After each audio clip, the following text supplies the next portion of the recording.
시장은 어제에 이어서 오늘까지 숨을 좀 골랐습니다. 그도 그럴 것이 오늘 밤 독일 ESM의 합헌 여부가 결정이 나죠.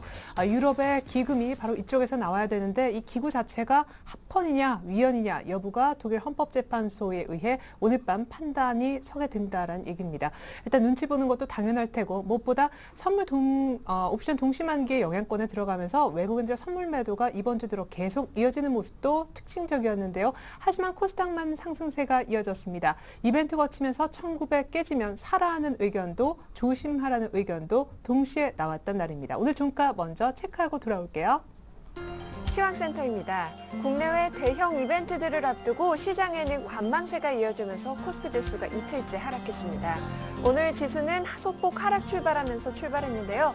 장 초반 1912선의 저점을 내리다가 이내 낙폭을 줄이고 오후장에서도 이어서 1920선에서 등락하는 모습이었습니다. 기관과 프로그램 매물이 좀 덩치를 키우면서 막판에 소폭 더 밀려나는 모습을 보였는데요. 동시호가 이후로는 20선에 안착한 모습입니다. 오늘 코스피 마감 지수입니다. 전거래일보다 0.24% 하락한 1920선에서 종가 기록했습니다. 오늘 개인과 외국인은 각각 1,000억 원 안팎의 순매수를 보였는데요. 반면에 기관과 프로그램 매매는 2,000억 원 정도의 순매도 기록했습니다. 이어서 코스닥 지수 살펴보겠습니다. 코스닥 지수는 반면 나흘째 상승세를 지켜나갔습니다. 오늘장 장 초반 반짝 하락하기도 했던 지수는요. 개인의 순매수의 강보 합권의 흐름을 유지했는데요. 오늘 코스닥 마감 지수입니다. 전거래일보다 0.45% 상승한 514.42포인트로 마감했습니다. 오늘 코스닥 지수는 개인의 순매수의 상승 탄력을 받았지만 좀 막판에 물량이 빠져나가면서 기관과 함께 개인 소폭 매수 우위 보였고요. 외국인도 관망하면서 소폭 매도 우위로 마감했습니다. 환율 흐름 살펴보시면 글로벌 대형 이벤트를 앞둔 경계심으로 오늘장 상승 출발했지만 코스피가 낙폭을 줄이고 외국인의 주식 관련 달러 매물이 유입되면서 보합권으로 반락했습니다. 오늘 마감 환율은요. 전거래일보다 1원 10전 하락한 1128원 선에서 거래 마감했습니다. 이어서 코스피 시가총액 상위 종목 살펴보겠습니다. 삼성전자가 강보 합권을 유지하면서 거래 마감했습니다. 주당 6,000원씩 상승했고요. 125만 6천원에 종가 기록했습니다. 현대차와 기아차, 현대모비스는 각각 약 보합권에서 거래 마감했고요. LG화학도 낙폭을 좀 줄이면서 0.96% 하락한 30만 8천원에 종가 기록했습니다. 삼성생명은 1.47% 하락했습니다. 주당 1,400원씩 밀려났고요. 94,000원에 종가 기록했습니다. 현대중공업 약보합권에서 거래 마감했고요. 신한지주가 2%대로 하락, SK이노베이션도 0.3% 밀려나면서 16만 7,500원에 종가 기록했습니다. 이어서 코스닥 시가총액 상위 종목 살펴보겠습니다. 셀트리온이 강보 합권에서 29,000원에 종가 기록했습니다. 파라다이스도 오늘장 2% 넘게 강세를 보였고요. CJ오쇼핑이 1% 하락한 반면에 서울반도체 2.69% 오르면서 22,900원에 종가 기록했습니다. SM은 오늘장 3%대 강세를 보였습니다. 57,800원에 종가 기록했고요. CJ-ENM과 SK브로드밴드 어제에 이어서 오늘장도 상승했습니다. CJ-ENM은 35,500원에 SK브로드밴드는 3,640원에 종가 기록했고요. 포스코 ICT가 강보 합권에서 위메이드도 3% 넘게 강세를 보이면서 56,400원에 종가 기록했습니다. 이어서 오늘의 특징 업종 및 테마 종목 살펴보도록 하겠습니다. 오늘 대부분의 업종은 하락세를 보였는데요. 자동차주가 정부의 개별 소비세 인하 소식에도 좀 무덤덤하게 주가 반응을 보였습니다. 현대차가 0.63% 하락했고요. 쌍용차가 1.15%, 현대모비스가 0.5% 하락했습니다. 만도도 1% 가까이 밀려나면서 15만 9,500원에 종가 기록했네요. 코스피가 연일 조정을 받으면서 증권주들도 동반 하락했습니다. 증권도 살펴보시면 오늘장 삼성증권은 1%대로 하락하면서 48,700원에 종가 기록했습니다. 대우증권과 현대증권도 각각 1% 넘게 하락했고요. 키움증권이 2.69%, 미래에셋증권은 2.52% 하락하면서 31,000원에 종가 기록했습니다.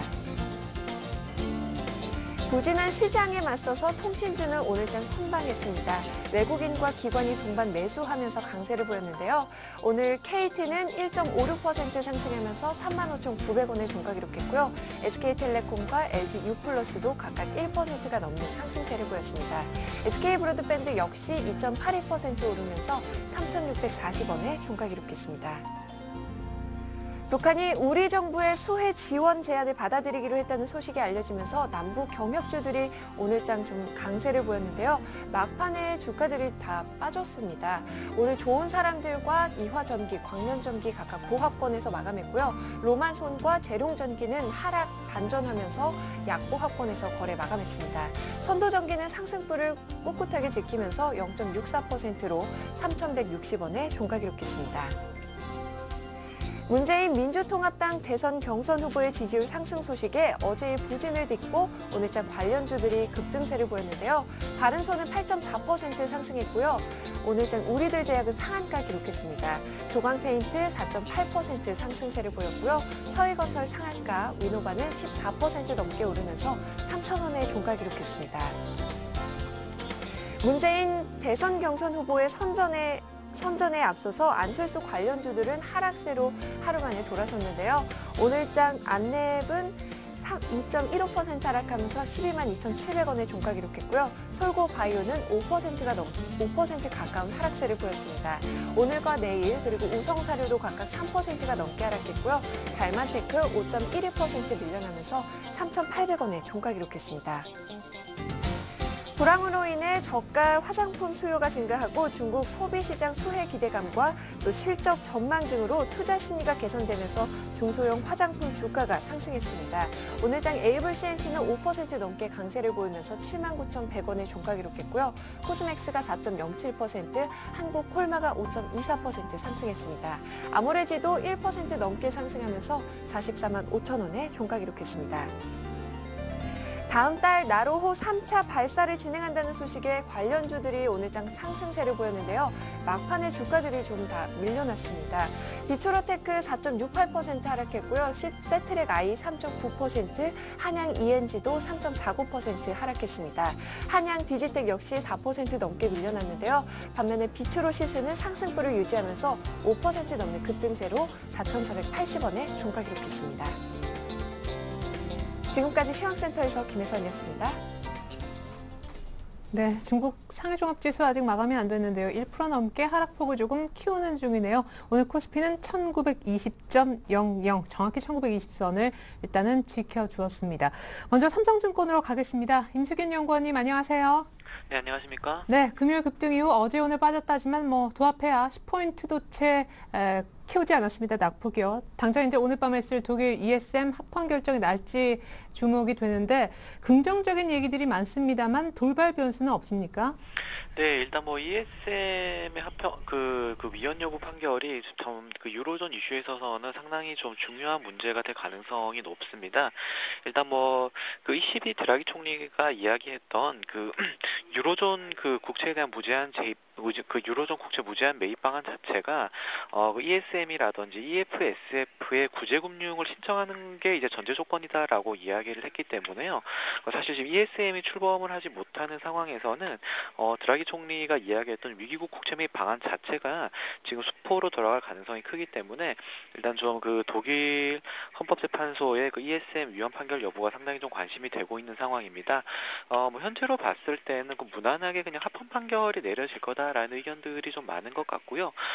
일단 그 ESM을 그 독일 정부가 이제 합의한 부분이 이제 의회의 권한을 좀 침해할 수 있는 부분이다라는 것은 이제 인정할 것이다라는 내용들이 있지만 향후에 이런 부분들을 좀 의회의 승인을 받아라. 하지만 이번 같은 경우는 그냥 넘어가겠다. 거의 한 이 정도 수준으로 지금 나올 것으로 좀 생각을 하고 있습니다. 그래서 결론적으로 지금 관심이 많이 집중되고 있긴 하지만 현실적으로는 좀 무난하게 통과되는 시나리오 쪽으로 좀 무게중심이 기울어 있는 상황이 아닌가 좀 그렇게 생각을 해볼 수가 있겠습니다. 예, 사실상 근데 만약에 잘 된다 해도 드라기 총재가 얘기한 무제한 국채 매입의 어떤 나머지 퍼즐을 맞춘다라는 느낌이어서 얼마나 더 추가 상승할지 조금 의문스러운데 상승 여력에 대해서 전반적인 전략 세워주시고 FOMC에 대한 의견은 어떠세요? 첫날에 네. 열릴 텐데. 네, 일단 뭐 그 ESM 그 위헌 판결 이후에는 이제 그 13일로 예정된 현지 시간 13일로 예정된 미국 FOMC 회의가 또 주요 이벤트가 될 걸로 조금 생각을 하고 있는데요. 네. 뭐 시장 컨센서스는 이번에 QE3 관련된 내용이 직접적으로 언급될 것이다라는 쪽으로 지금 많이 기울고 있는 것 같습니다. 당초 뭐 대부분의 전문가들이 연말까지는 QE3를 바로 쓰기가 힘들다라는 쪽으로 이야기를 많이 했었는데요.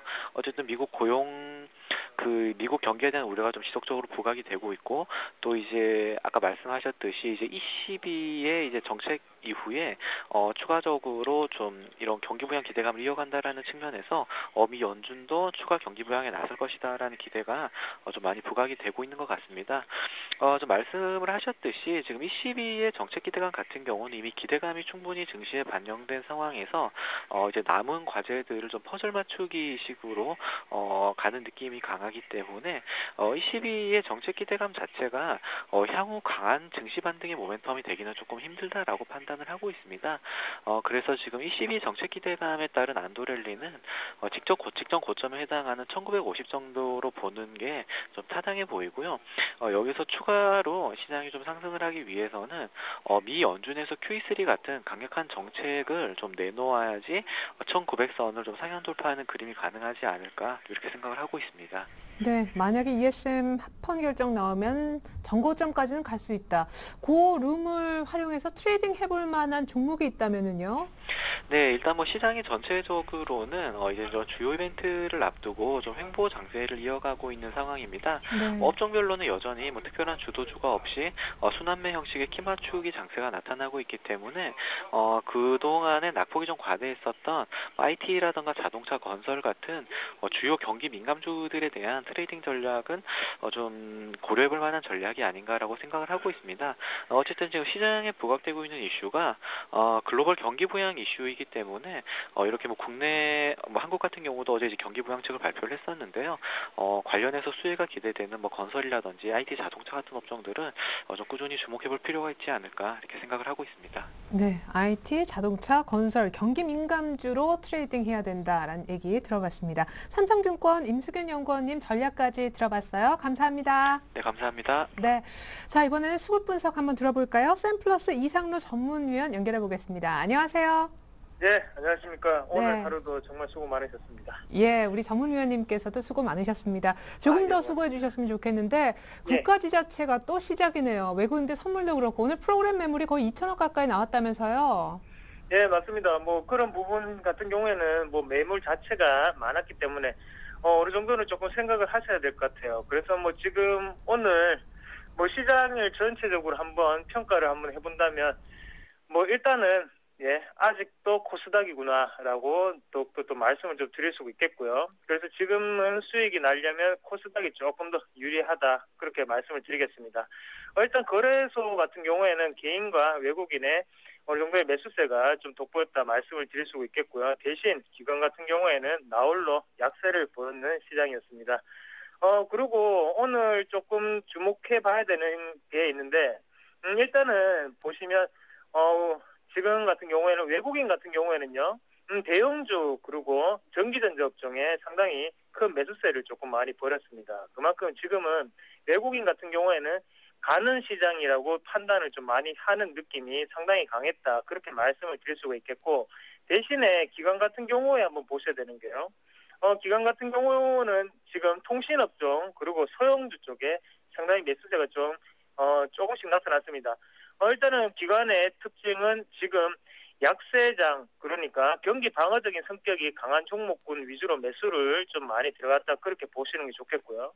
그래서 외국인과 기관의 극명한 지금 차이가 조금 보이는 코스피 시장이다. 그렇게 정리를 좀 해드릴 수가 있겠습니다. 그래서 지금 우리가 뭐 일단은 차트적으로 한번 보면서 코스피와 코스닥을 조금 주목을 좀 해본다면요. 코스피 같은 경우에는 최근 들어서 뭐 주봉상입니다. 제가 지금 보는 그림은 주봉상이고요. 지금 뭐 저점을 한 번 더 밟아야 되는 시점이 아닌가 그렇게 좀 말씀을 드릴 수 있겠는데 지금 제가 보이기로는 1910포인트에서 1920포인트가 정도가 좀 보이거든요. 그래서 지금 오늘 1920포인트로 다시 마감할 때 조금 올라가는 모습인데요. 지금은 조금 당분간의 조정이 조금 필요해 보인다. 그렇게 좀 말씀을 드릴 수 있겠고요. 행보를 하면서 지금은 물량 자체를 조금 걷어내기 시기 아닌가. 그래서 일단은 지금 월요일 장에서 최대한 거래량 자체가 좀 많이 나왔었습니다. 그래서 밑에 차익 실현 매물이 오늘 조금 나올 수 있는 상황이었고요. 그래서 앞으로를 한번 전망을 해볼 때 코스피가 그렇게 쉽게 꺾일 장은 아니다. 그렇게 말씀을 드리겠고, 그리고 코스닥을 조금 눈여겨보셔야 됩니다. 코스닥 같은 경우에는 우리가 크게 한번 보시면 지금 큰 박스권 자체를 이루고 있는 게 2009년도부터 이루고 있단 말이죠. 이런 경우에는 큰 시세를 한번 낼 수 있는 그런 시장입니다. 그래서 지금 코스닥의 분위기를 한번 보시면요. 네. 자, 분위기를 보려고 하다가 전화가 이제 끊어졌는데요. 일단 515선까지 올라왔는데 주봉 아까 차트를 펼쳐주셨던 것 같습니다. 550선대 박스권 위까지 갈 수 있다. 뭐 이런 얘기가 더 이어지지 않을까 기대가 되는데 지금 잠깐 전화 연결이 좀 고르지 않았던 점 양해 말씀을 드리겠습니다. 잠시 후에 다시 한번 우리 이상로 전문위원님 연결을 좀 해보겠습니다. 일단 오늘 좀 인상적인 부분은요. 수급 분석을 해주시면서 아직까지 중소형주로구나 이런 인상을 받으셨다라고 했습니다. 코스닥이 향후 얼마까지 더 갈 수 있다고 얘기를 하실지 다시 한번 전화 연결 시도를 해보겠습니다. 이상로 위원님 안녕하세요. 네, 반갑습니다. 네, 오늘 두 번 만나네요, 그죠? 네, 그러게요. 인사를 두 번 하기는 처음이네요. 그러게요. 예. 자, 코스닥 추가로 얼마나 더 갈까요, 지수대로? 참 타이밍이 맞죠. 참 그렇습니다. 항상 좀 좋은 얘기를 할 땐 투비 컨티뉴가 붙죠. 그래서 예. 지금도 투비 컨티뉴가 붙었다고 생각을 하고요. 네. 다시 2부를 한번 이어서 한번 다시 말씀을 드리면, 네. 지금 같은 상황에서는 크게 한번 갈 수 있는 자리다. 그렇게 말씀을 드릴게요. 왜냐하면 지금 코스닥의 분위기를 한번 보시면요. 시가총액 상위를 보시면 지금 코스닥 같은 경우에는 어느새 파라다이스가 2위까지 올라왔습니다. 그리고 대부분의 종목군들이 지금 조금 상승을 조금 연출하고 있는 모습이고, 지금 코스닥은 분위기가 어떻습니까? 지금 개별주 장세가 이어져 가고 있죠. 하지만 얼마 전부터 누가 움직이기 시작했느냐 살펴보시면 지금은 우리가 서울 반도체가 갑자기 저점에서 움직이기 시작했습니다. 그만큼 지금은 서울 반도체하고 셀트리온 두 가지 종목만 가더라도요. 지금은 충분히 정고점을 돌파할 수 있는 그런 계기가 될 수 있다. 다시 한번 좀 강조를 해드리겠고요. 대신 내일 서울 반도체라든지 아니면 셀트리온이 크게 급등할 리는 확률이 적겠지만 그래도 우리가 코스닥을 보실 때 코스닥이 그렇게 쉽게 꺾이는 장은 아니겠구나 라고 조금 예상을 하셨으면 좋겠습니다. 그래서 투자에 조금이나마 도움이 되는 플레이가 됐으면 좋겠다. 그렇게 다시 한번 좀 말씀을 드리겠고요. 그래서 일단은 지금은 투자 비중 자체를 만약에 100%를 투자를 하시고 계신다면 코스닥의 70% 그리고 나머지 코스피의 30% 그런 식으로 비율을 조금 맞춰서 하시자 그렇게 강조를 좀 해드리겠습니다. 네, 크게 갈 자리 코스닥 추가 조정을 더 받아야 된다. 코스피 수급 분석까지 들어봤습니다. 오늘 특징주 두 가지 준비하셨다고 들었는데 서로 전혀 다른 종목, 오늘 종가상 그렇게 대조적인 흐름을 나타낸 두 종목 어떤 종목입니까? 네, 우선은 락앤락을 조금 말씀을 드려야 될 것 같은데요. 락앤락 같은 경우에는 오늘도 3% 정도 빠지는 모습이 나타났고요. 그래서 지금은 어느 정도의 저점 매수세가 필요한 시점이라고 생각을 하고 지금 개인 투자자분들이 상당히 많은 매수세에 가담을 하고 계십니다. 그래서 저도 종목 상담을 조금 많이 받는데 락앤락 같은 경우에는 지금 그렇게 급하게 투자를 안 하셔도 되는 자리라고 다시 한번 말씀드릴게요. 항상 그렇습니다. 돌다리도 두드려보고 가야 되는 거고요. 지금은 락앤락이 돌다리의 느낌이다. 그렇게 말씀을 좀 드릴게요. 그래서 지금 락앤락도 조금 두드려보고 투자를 하시자 말씀드릴게요. 그럼 돌다리 어떻게 두드려봐야 되냐면 일단은 수급적인 부분은 먼저 확인을 해보셔야 되는데 지금의 가장 큰 매물이 많이 나오는 곳이 지금 바로 기관입니다. 기관 같은 경우에는 매물이 상당히 크게 나타나고 있는데요. 대신 외국인의 수급을 보면 지금 플러스가 별로 안 나타나고 있습니다. 그래서 그만큼 아직까지는 매도세가 조금 강하다고 말씀을 드릴 수가 있겠고요. 그래서 이런 경우에는 떨어지는 칼날의 비유를 할 수 있는데 떨어지는 칼날이라도 지금 잡게 되면 큰일 나죠. 손이 비게 되는 상태입니다. 그렇기 때문에 계속적으로 거래량은 많이 나오고 있지만 지금은 조금 기다리셔야 되는 시기가 아닌가. 그래서 지금은 이제 우리가 한번 보시면 원바닥 상태거든요. 그래서 이 상황에서는 올라가기가 사실상 조금 힘듭니다. 그리고 올라간다고 하더라도 이런 급등이 나오기는 더 힘들고요. 항상 주식은 쌍바닥을 찍게 되죠. 쌍바닥까지 기다려 보시자. 그래서 다시 한 번 더 상승을 하고 난 다음에 충분히 꺾일 수 있고 우리가 잡을 수 있는 자리가 분명히 오게 돼 있습니다. 그 부분은 조금 좀 기다려 보시고요. 그래서 지금 락앤락 같은 경우에는 실적에 대한 전망 하향 소식 계속적으로 듣기고 있습니다. 그만큼 악재가 지금 스스로 반영이 되고 있다는 뜻이기 때문에 조금만 더 기다리셨다가 그때 다시 투자 포인트를 잡아드리겠다고 약속을 드리겠습니다. 네. 그리고 한 가지 종목을 더 본다면요. 대상을 조금 보실 수가 있겠는데요. 대상 같은 경우에는 지금 상당히 오늘도 크게 7.9%라는 큰 수익률이 났습니다. 대상 같은 경우에 조금 의미가 있는 게 지금 같은 경우에 3분기에 대한 기대감이 상당히 많이 끼고 있다. 그렇게 말씀을 드릴게요. 그래서 대상 같은 경우에는 중점적으로 보셔야 되는 게 옥수수 가격이란 말이죠. 하지만 지금 원재료 가격 같은 경우에 조금씩 상승을 했지만 대상 같은 경우에는 그와 반대로 대상도 마찬가지로 오르는 느낌을 갖고 있습니다. 그래서 지금은 대상은 원재료 가격보다는 수급적인 부분이 먼저 크게 자리를 차지하고 있다. 그렇게 말씀을 드릴 수가 있겠고 두 번째는 지금의 시장 트렌드와 똑같은 주식이다 말씀을 드릴 수가 있겠습니다. 그래서 그게 무슨 말이냐면 가는 종목이 더욱더 많이 가는 시장이죠. 그 부분을 대상이 극명하게 나타나는 모습이 아닌가. 그리고 변동폭을 한번 보시면 하루에 3%, 4%씩 움직이는 주식이거든요. 하지만 지금 이렇게 8%씩 움직였다는 말은 지금 시장은 개별주가 보통 정신은 아니다라고 다시 한번 말씀을 드릴게요. 그만큼 지금 시장은 지금 수익률 게임입니다. 그렇기 때문에 그런 부분을 꼭 생각을 하시고 가는 종목을 올라타셔야 됩니다. 가는 말이 무섭더라도 가는 말 위에 올라타는 전략을 조금 말씀을 좀 드리겠습니다.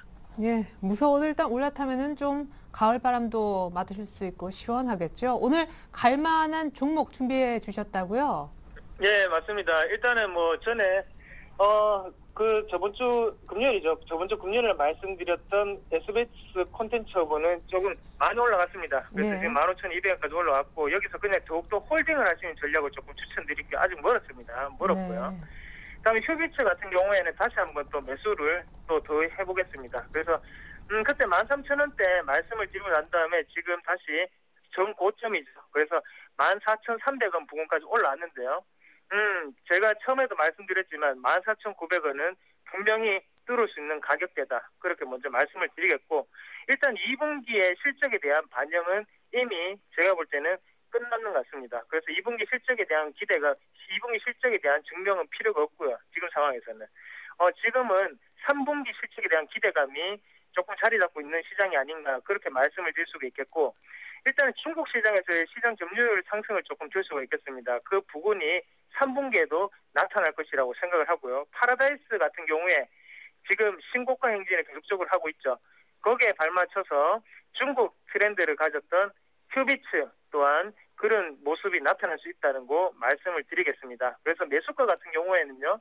14,000원에서 14,300원 이 부분을 조금 보시면 좋겠고요. 그래서 그때는 안정적으로 우리가 도치 위에 올라탈 수 있는 그런 움직임이 나타날 수 있다. 그렇게 말씀을 드리겠습니다. 그리고 손절가 같은 경우에는 하단에 13,700원 정도까지는 조금 보시는 전략이 조금 필요하지 않겠나. 그리고 목표가 같은 경우에는 예상하다시피 신고가입니다. 신고가를 꼭 돌파할 수 있었으면 좋겠습니다.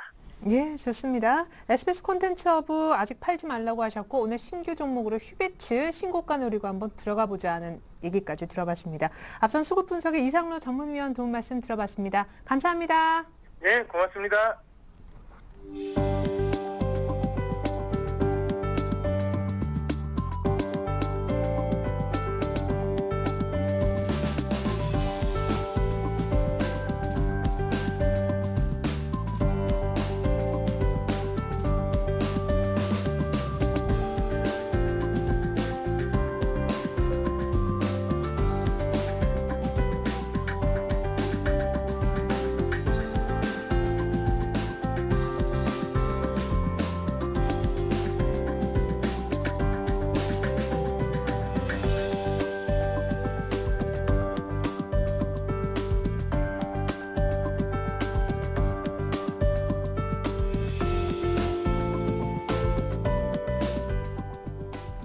네, 오늘 포함해서 아주 이번 주 일정이 빡빡한 날인데요. 곧바로 내일장 다이렉트 전략을 저희가 미리 좀 세워드리겠습니다. 오늘 저와 함께 해주실 두 분은요. IM투자증권 압구정지점의 주대영 대리님 그리고 HMC 투자증권 잠실지점의 김관수 과장님이십니다. 두 분 안녕하세요. 안녕하세요.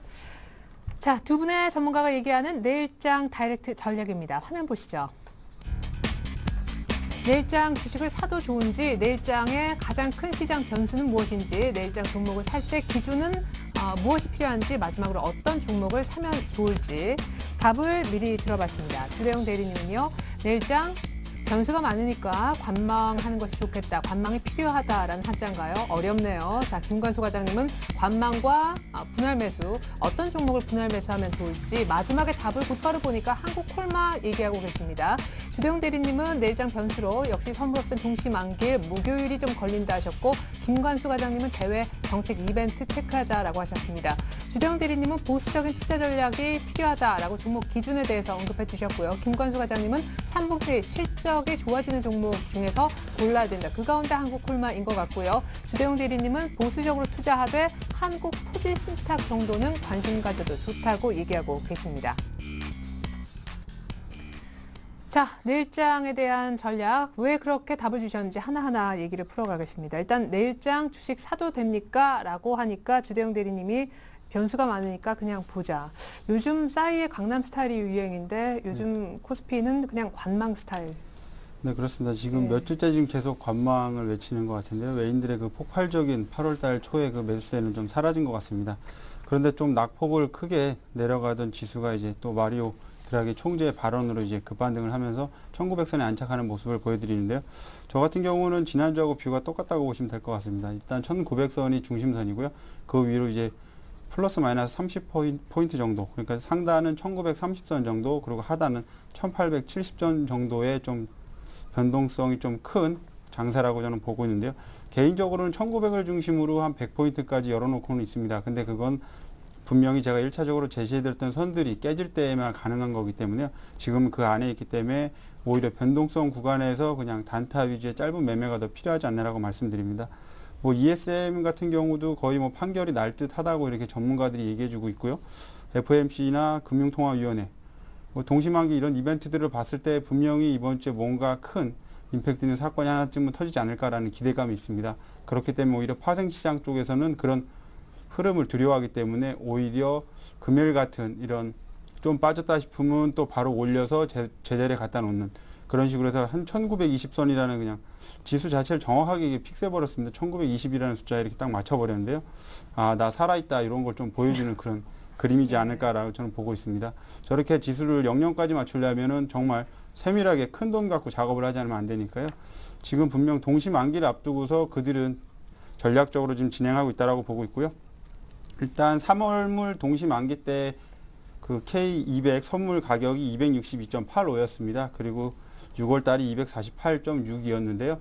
지금이 한 252선에 좀 포진되어 있습니다. 네. 그러니까 거의 그 양쪽 사이 박스권에 좀 갇혀서 좀 답답한 흐름이다라고 보시면 될 것 같고요. 여기서 한번 크게 위로 튈지 크게 아래로 내려가는 거에 대해서는 동시만기가 지나고서 그렇게 되지 않을까라고 보고, 금요일 같은 경우도 예상 외로 좀 많은 물량들이 롤오버 됐다는 거, 그리고 베이시스가 안 좋은 상태에서 일부러 프로그램 매도를 출회시킨다는 게 동시만기 결제 들어갔을 때 프로그램 영향을 최소화하려는 그들의 의지라고 저는 보고 있으니까요. 1차적으로 봤을 때는 1900선이랑 중심선 그 부분에서 어느 정도 맞추지 않을까라고 보고 있습니다. 하지만 돌발 변수 같은 것도 생길 수 있으니까요. 조금 안 좋게 보는 게 이제 중국이 뭐 180조 원가요? 180조 원, 국내 원화로 180조 원에 네. 달하는 1억 위안 정도의 그 내수 부양 의지를 강력하게 해서 금요일날 급반등을 했는데요. 또 악재도 있죠. 그 정권 교체기에 있는 시진핑 부주석이 조금 나타나지 않고 있다는 점. 이게 뭐 몸이 아프다 여러 가지. 예, 그래서 지금 뭐 신병설이 좀 나들고 있기 때문에 여러 가지 변수들이 너무 많습니다. 그래서 저는 1900선을 지키면 조금 그나마 좀 매수 기조를 유지해도 상관없다고 보고 있고요. 1900선에서 어떻게 움직이는지는 동시 만기를 좀 지나고서 적극적인 대응 전략을 취하도록 하겠습니다. 예, 그러니까 뭐 1930을 뚫든지 아예 뭐 1870까지 내려가든지 확실할 때 공격적으로 매매를 할 거고, 지금은 좀 뭐 네, 단기성 정도로만. 예. 자, 김관수 과장님도 역시 관망을 얘기하셨고 분할 매수도 동시에 얘기를 하셨는데 뭐 이래저래 변동성이 크니까 네. 변동성 확대라는 얘기는 아무도 어떻게 될지 모른다라는 얘기잖아요. 그렇죠. 예. 일단은 만기를 앞두고 여러 가지 정책 이벤트들이 지금 산재해 있기 때문에 어느 방향성을 좀 예측하기는 다소 어려운 부분은 있으나 계속 지속적인 관점에서 이제 말씀드렸던 것은 어쨌든 이런 그 위기들을 해결해 나가려고 하는 과정 중에서 어떤 해결책들을 그 기대 심리에 의해서 주가가 오르고 내리고 하는 이제 그런 과정에 놓여 있다고 긴 관점에서 보신다고 하면 그렇게 어려운 대응은 아닐 거라고 좀 생각이 들고요. 일단 주식을 살까라는 질문에는 만약에 만기일 변동성이 조금 확대돼서 1800선대에 다시 진입을 하게 된다고 하면 좀 매수 관점에서 접근하시는 게 유효하고요. 만약에 1900선을 강하게 지지하고 반등이 나와주는 구간대에 진입을 한다고 하면은 윗방향으로는 1965까지는 추가적으로 상승이 가능한 구간대로 열려 있기 때문에요. 그렇게 겁먹으시면서 대응하실 필요는 좀 없다는 긍정적인 시각을 좀 갖고 말씀을 드리겠습니다. 다소 지금 뭐 외국인의 그 수급이 불안정하고 지금 뭐 그 선물 그 포지션에서도 좀 매도로 지금 일관을 하고 있기 때문에 어느 정도 좀 불안하다는 기분을 많이 가지고 계시는 시청자분들이 많으실 텐데요. 어쨌든 이런 청산 물량들이 쌓여 있다고 해도 급격하게 그 방향성을 나타내기에는 다소 조금 부정적이지 않나 이런 시각을 좀 갖고 있습니다. 어쨌든 청산 물량이 있다고 해도 그렇게 급격하게 청산을 할 걸로 보여지지는 않고요. 다소 완만한 그 옵션 만기일이 되지 않을까 하는 이제 기대를 좀 해보고 주식을 좀 대응하기를 권해드립니다. 예. 그러니까 1900 깨지면은 겁먹지 말고 사도 된다는. 예, 좋습니다. 이제 두 분이 얘기하는 변수 보겠습니다. 두 분 다 동시만기를 언급하셨는데요. 아까 주대용 대리님 롤오버의 어떤 신호가 점점 감지되고 있다. 이게 청산을 하면 물량이 나오는 건데 롤오버 하면 주식시장엔 물량이 좀 일단은 안 나오는 거죠. 이번 만기에는. 덜 나온다는 예. 거죠. 그러니까 인위적으로 지수를 누르지 않겠다는 그들의 의도가 조금 보여진다고 보고 있고요. 제가 좀 카운팅을 해봤는데요. 금일 근월물에서 약 2만 1000계약 정도의 선물 계약수가 나갔고요. 그 차월물로 한 2만 5천 계약, 그러니까 한 4천 계약 정도가 롤오버 되면서 이제 플러스가 됐다고 보시면 될 것 같습니다. 그렇기 때문에 좀 안전판 역할을 좀 해줬다라고 보고 있고요. 그렇기 때문에 무조건적으로 아래쪽으로 보는 그런 시각보다는 위쪽이 더 우세하지 않나라고 보고 있습니다. 추세 역시도 7월 말 8월 초에 급등을 시켜놓은 지수되기 때문에요. 여기서 추가 하락보다는 오히려 방어에 대한 느낌이 더 크다라고 말씀을 드릴 수 있는데요. 금일 같은 경우 이제 베이스가 좀 악화되는 상태에서도 프로그램 물량이 꽤 나왔는데 그걸 보면서 이제 다 받아냈다라는 점이죠. 그리고 삼성전자죠. 코스피 지수의 바로미터인 삼성전자가 동시호가에 한 9,000원 정도인가요? 이렇게 상승하면서 지수를 이렇게 좀 당겨놨다는 거. 오히려 좀 지켜놨다는 점이 내일과 내일 모레 동시 만기까지는 어느 정도 상승에 대한 그런 희망을 더 주지 않나라고 보고 있습니다. 만기 끝나고 일은 그 다음에 생각이 될 것 같으니까요. 일단 내일과 내일 모레는 우선적으로 볼 때 지수 관련주에 대한 흐름, 내일 같은 경우 좀 장이 좀 떠서시작한다면 뭐 1박 2일 정도 놓고서 지수 관련주도 좀 편입해봐도 나쁘지 않다라고 보고 있는데요. 그 목표치는 일단 고점이라고 볼 수 있는 1960선 정도가 될 수도 있다라고 보니까요.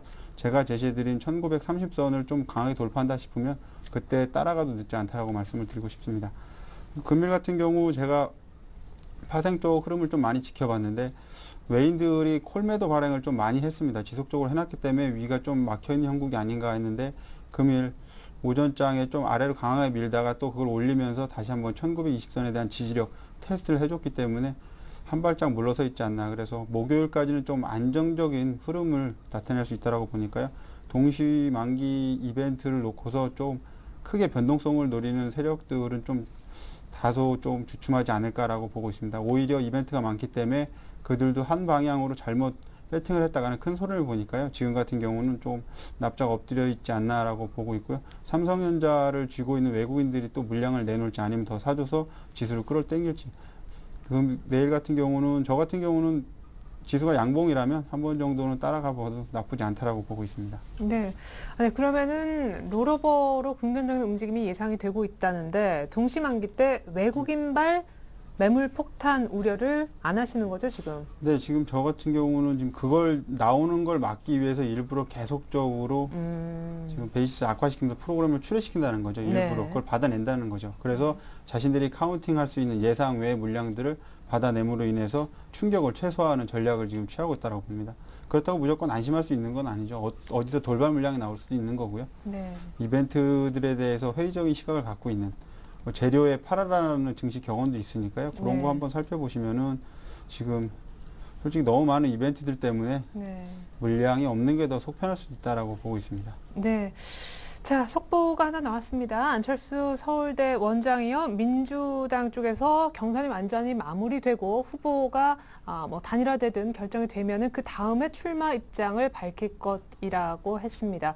참 안철수 관련된 이런 속보들은요. 언제나 시장 끝나고 나와서 이게 좋은 건지 나쁜 건지 참 판단이 쉽지 않습니다. 이왕 지사 일단 나온 거 잠깐 주대영 대리님께 여쭤보죠. 사실 네. 금요일날 긴급 기자회견, 뭐 이 다음에 어떻게 될까? 안철수는 뜨고 박근혜 테마는 또 완전히 급락하고 그러지 않을까 했는데 은근히 별로 양쪽 움직임 없고, 예, 이제 뭐 문재인 테마가 뜨고 이랬는데 맞습니다. 예측은 쉽지 않습니다만 요 속보에는 또 어떤 테마주 흐름, 대응법이 필요한지. 저 같은 경우는 일단 안철수 뭐 원장이죠. 대학원 원장까지 한 분인데 나온다면은 분명 안랩이 제일 첫 번째로 갈 수 있고요.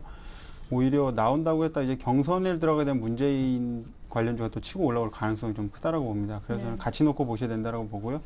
어차피 이제 민주통합당 쪽으로의 흐름이 더 좋지 않을까라고 봐서 그쪽으로 놓고 보게 된다면 오히려 박근혜 수혜주는 좀 팔고 안철수하고 문재인 그쪽으로 좀 사는 전략이 더 낫지 않나라고 저는 보고 있습니다. 예, 좋습니다. 근데 안철수 관련 테마들 혹시나 이제 대선 출마를 하겠다라고 이제 그렇게 기다리던 대권 출마 이제 얘기 선언을 해버리면 그거야말로 1차적으로 차익 물량이 뉴스에 팔자 나올 수도 있지 않을까 싶기도 한데 향후에 가더라도. 예, 지금 안랩 같은 경우만 보면 지금 밴드 하단이 한 11만 원 정도고 밴드 상단이 한 14만 원 정도 이렇게 제시되고 있습니다. 그 안에서 지금 움직이는 흐름을 보여주고 있는데요. 일단 저 같은 경우는 일단 재료가 나오면 무조건 팔아야 되는 게 맞다라고 저는 보고 있는데요.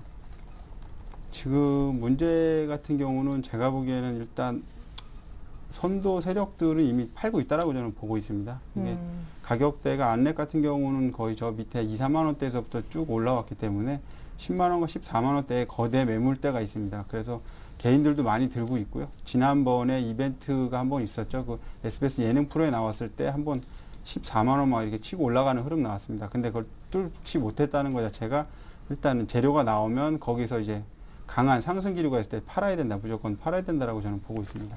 예. 자, 안철수 원장이요. 기자들한테 문자 메시지를 보낸 내용입니다. 이제 지금 화면에 나가고 있네요. 이제 며칠 내에 대선 출마 입장을 밝히겠다. 예. 자, 이제 결국에는 박근혜 테마보다는 뭐 상승이든 하락이든 이 테마주에 같이 동참을 하려면은 문재인 혹은 안철수 관련 테마를 매매해야 된다. 의견이 같으세요? 일단 저는 테마주에는 좀 다소 부정적이고요. 물론 주가는 뭐 다이나믹하게 움직일 가능성이 매우 높기 때문에 뭐 접근하시는 분들에 따라서 뭐 수익 실현이나 혹은 손실이 뭐 가능하겠지만 가능하면 저는 좀 장기적으로 보시고 정책 관련주 쪽으로 차라리 조금 시선을 돌리시는 것도 괜찮지 않을까 싶습니다. 현재 뭐 주가상으로는 그렇게 썩 좋은 흐름을 보여주고 있지는 않지만 장기적으로 봤을 때는 어느 정도 정부에서 이렇게 그 정부 예산을 집행을 하거나 장기적으로 투자가 들어올 수 있는 선순환 구조를 갖고 있는 좀 그런 뭐 노인복지 쪽이라든지 아니면 저출산 쪽으로도 좀 관심을 갖는 게 좋지 않을까 좀 이런 시각으로 좀 말씀을 드리고 싶고요. 뭐 대선 테마라든지 문재인 이런 뭐 테마주들이 단기적인 이런 뉴스들에 의해서 뭐 크게 그 움직이고 또 낙폭이 또 커지기도 하고 이런 변동성에 너무 이렇게 휩쓸려서 또 대응을 하시다 보면은 또 이렇게 많이 식상해 주실 수도 있어서 저는 또 이렇게 좀 한번 추천을 드려보도록 하겠습니다. 예, 좋습니다.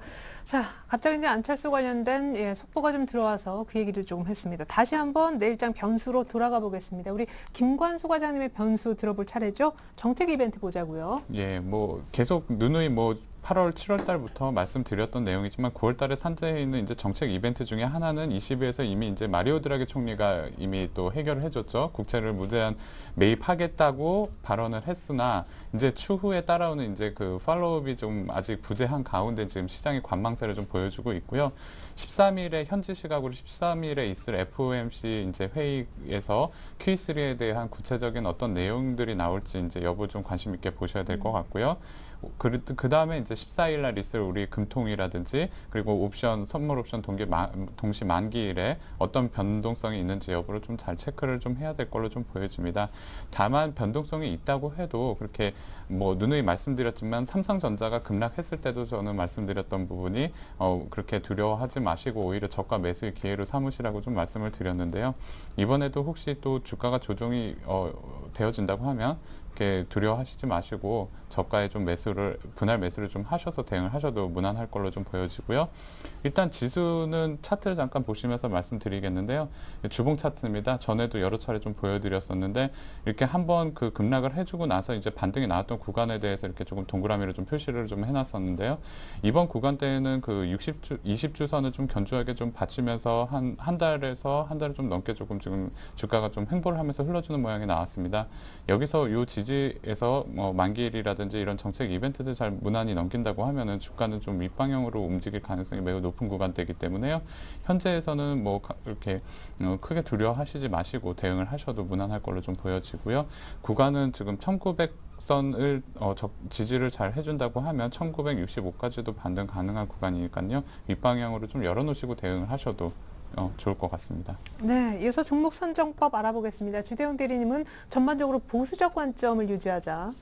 네, 지금 같은 경우는 이제 1900선에서 좀 지지부진한 흐름을 보여주고 있기 때문에 앞서 말씀드렸던 그런 안철수 관련주, 대선 테마주들도 많이 올라와 있거든요. 그래서 지금 재료를 보유하고 있는 개별주들의 흐름이 좀 빠릅니다. 그래서 그런 쪽으로에 대한 단타 접근이 더 유효하지 않나라고 보고 있으니까요.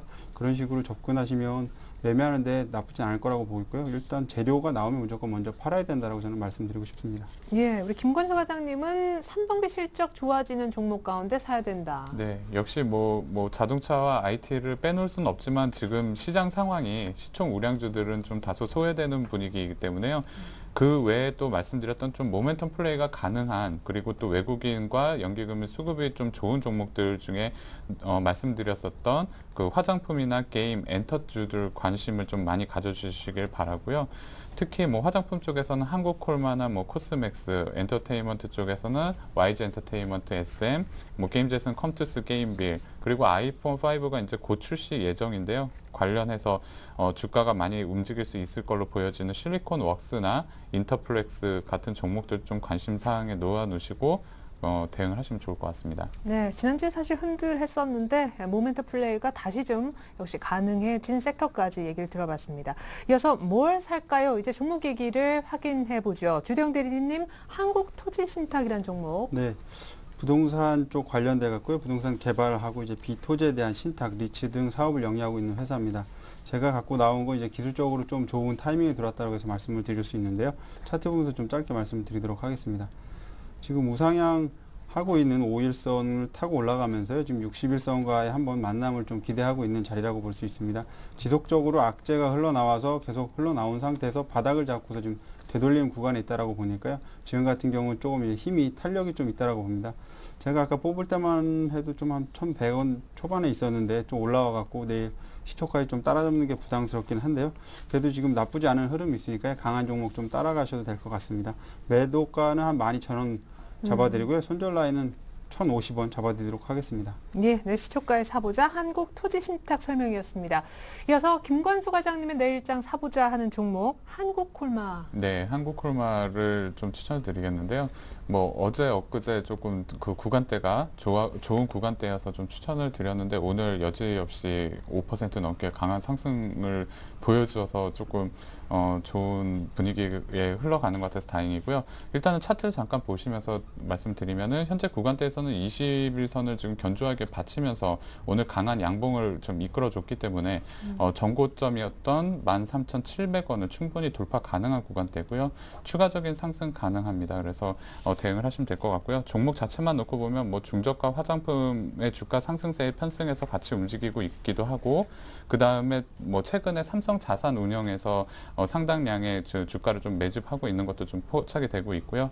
중국 내수 판매도 꾸준히 늘어나고 있고 그 성장률이 상당히 지금 눈에 띄게 늘어나고 있기 때문에요. 이런 부분에 있어서는 주가는 상당히 긍정적으로 흐를 것으로 보이고 단기적으로 목표 가격은 15,000원, 손절 가격은 11,500원, 그리고 2차 목표 가격은 한 2만 원 정도까지 충분히 플레이 가능한 종목으로 보여집니다. 네, 신고가를 기대하는데 한국콜마 설명이었습니다. 이어서 지난주 추천주 AS 역시 받아보고 싶은데 주대영 대리님의 코리안 리 네, 조금 지금 조용했어요. 뭐 한 2주 정도 반짝하더니 또 종목이 안 맞기 시작하는데요. 한 10만 원, 제가 1,800원까지 손절 라인 제시했는데 조금 지킨 게 아직 나쁘지 않다라고 보고 있고요. 한 61선에서 어느 정도는 수급이 다변화되고 있으니까요. 좀 중장기적으로 들고 가실 분도 그렇게 나쁘지 않다라고 말씀드릴 수 있습니다. 예, 좋습니다. 이어서 삼성 엔지니어링 김건수 과장님 건설주는 뭐 수혜주 얘기도 있었어요. 사실 어제는 정부 정책 때문에. 네, 일단은 뭐 건설주들의 악재는 이미 뭐 많이 다 주가에 이미 반영됐고 많이 지나가졌다고 좀 보여지고요. 특히 그 건설주 중에서도 삼성 엔지니어링처럼 어느 정도 그 계열사 수급도 튼튼하고 해외 수주도 분명하게 들어오고 있고 실적 개선도 눈에 띄는 이런 종목들에 한해서는 접근이 충분히 가능합니다. 그래서 이런 종목들을 제가 그 추천드린 사유도 그래서 그랬고요. 일단 차트를 잠깐 보시면서 말씀을 드리면은요. 일봉 차트인데요. 제가 추천드렸던 그 기간에서부터 또 꾸준히 지금 우상향하면서 주가가 지금 꾸준히 끌어올리고 있는 그 N자형 파동이 좀 나오고 있습니다. 그래서 주가는 추가 상승 충분히 가능하고 전고점이었던 25만 5천 원 선도 충분히 도달 가능한 구간대를 좀 보여줍니다. 뭐 여러 가지 변수들이 있겠지만 현재 구간대에서는 크게 두려움 없이 좀 접근도 가능하실 걸로 보여지니까는요. 목표 가격 제시해드린 대로 대응하시면은 무난한 수익을 이루실 수 있을 걸로 보여집니다. 네. 앞서서 그 안철수 원장이 민주당 후보 최종적으로 확정되면은 대국민 발표하겠다라고 했는데 민주당 경선 마무리되는 일정 후보가 언제 나오느냐 하면요. 참고하시라고 9월 16일 일요일 날 최종 후보가 나옵니다. 그 다음에 이제 뭔가 얘기를 하겠죠. 일정 참고해 주시면 좋겠습니다. 두 분의 내일장 다이렉트 전략 다시 한번 보여드리겠습니다.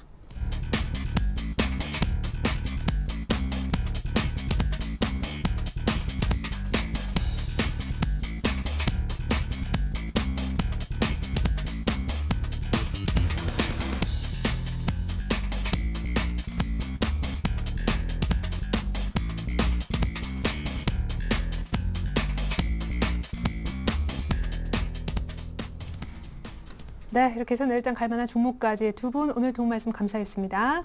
감사합니다. 네, 서울현대TV가 투자전략 세미나를 또 한 번 준비를 해봤습니다. 오는 일요일 오후 2시부터인데요. 추석 전에 연말장 어떻게 될지 비전을 미리 한번 들어보실 수가 있습니다. 참가비 없으니까요. 많은 참여 부탁드리겠습니다. 오늘장 내일장 마칩니다. 시청해주신 여러분 고맙습니다.